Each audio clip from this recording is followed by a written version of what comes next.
क्या आप अपने म्यूचुअल फंड पोर्टफोलियो के रिटर्न्स को मैक्सिमाइज करना चाहते हैं? तो आपको एक सैटेलाइट पोर्शन जरूर चाहिए होता है, जो पोर्टफोलियो का छोटा सा हिस्सा होता है। पर क्यों? क्योंकि आपके पोर्टफोलियो का कोर पोर्शन यूजुअली 75 से 80% तक सिर्फ मार्केट रिटर्न्स को मैच करने की कोशिश करता है। वही सैटेलाइट पोर्शन का एम होता है अल्फा जनरेट करना, यानी कि मार्केट से बेटर रिटर्न्स लेके आना। क्रिकेट मैच में भी ऐसा ही कुछ होता है। ओपनिंग बैट्समैन का काम होता है स्ट्रॉन्ग फाउंडेशन बिल्ड करना और इनिंग्स को स्टेबल रखना। वहीं नंबर 6 और नंबर 7 बैट्समैन अग्रेसिव शॉट्स खेलकर स्कोरिंग को फास्ट करते हैं। लेकिन की ये है कि in form pinch hitters choose किए जाएं और पिच कंडीशंस और मैच सिचुएशन के हिसाब से ही सही हिटर्स सिलेक्ट किए जाएं। और एक बात, हाई ग्रोथ सेक्टर्स या स्पेशलाइज्ड थीम्स आपके पोर्टफोलियो को बेंचमार्क से फास्टर ग्रो करने में हेल्प कर सकते हैं। बट की है सही सेक्टर्स और थीम्स चूज करना, क्योंकि हर सेक्टर या थीम हर वक्त परफॉर्म नहीं करता। लेकिन सैटेलाइट पोर्टफोलियो में कौन से फंड्स होने चाहिए? आप सेक्टोरल और थीमेटिक फंड्स कंसिडर कर सकते हैं जो स्पेसिफिक इंडस्ट्रीज या थीम पर फोकस करते हैं।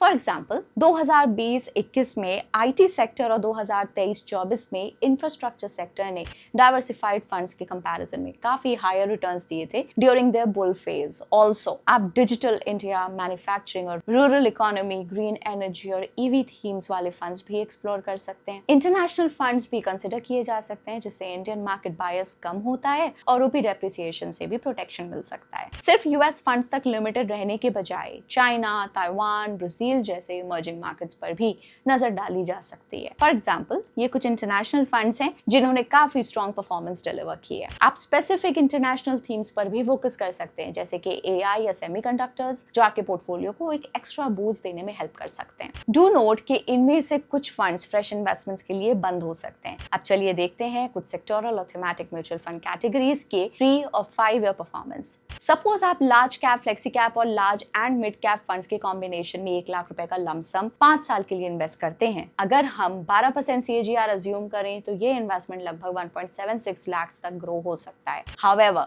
अगर आपने 80,000 करोड़ रुपए पोर्टफोलियो में और 20,000 रुपए सेक्टोरल, थीमेटिक या इंटरनेशनल फंड्स में इन्वेस्ट किए होते, जिन्होंने 5 साल में एवरेज 25% रिटर्न्स दिए, तो आपका कोर पोर्टफोलियो 12% रिटर्न पे लगभग 1.4 लाख रुपीस तक ग्रो होता, जबकि सैटेलाइट पोर्टफोलियो अराउंड 60,000 रुपए तक पहुंच जाता। इस तरह आपको रफली एक्स्ट्रा 25,000 रुपए का कॉर्पस मिलता, जो बिगर इन्वेस्टमेंट अमाउंट के साथ और भी ज्यादा हो सकता है। सैटेलाइट पोर्टफोलियो का रोल ओवरऑल पोर्टफोलियो रिटर्न्स को एनहांस करना होता है, इसलिए यूजुअली इसका एलोकेशन लिमिटेड रखने की एडवाइस दी जाती है। लेकिन अगर सही सेक्टोरल या थीमेटिक फंड्स आइडेंटिफाई करना डिफिकल्ट लगे तो एलोकेशन और लिमिटेड रखकर लॉन्ग टर्म स्टेबिलिटी के लिए कोर पोर्टफोलियो पे ज्यादा फोकस किया जा सकता है।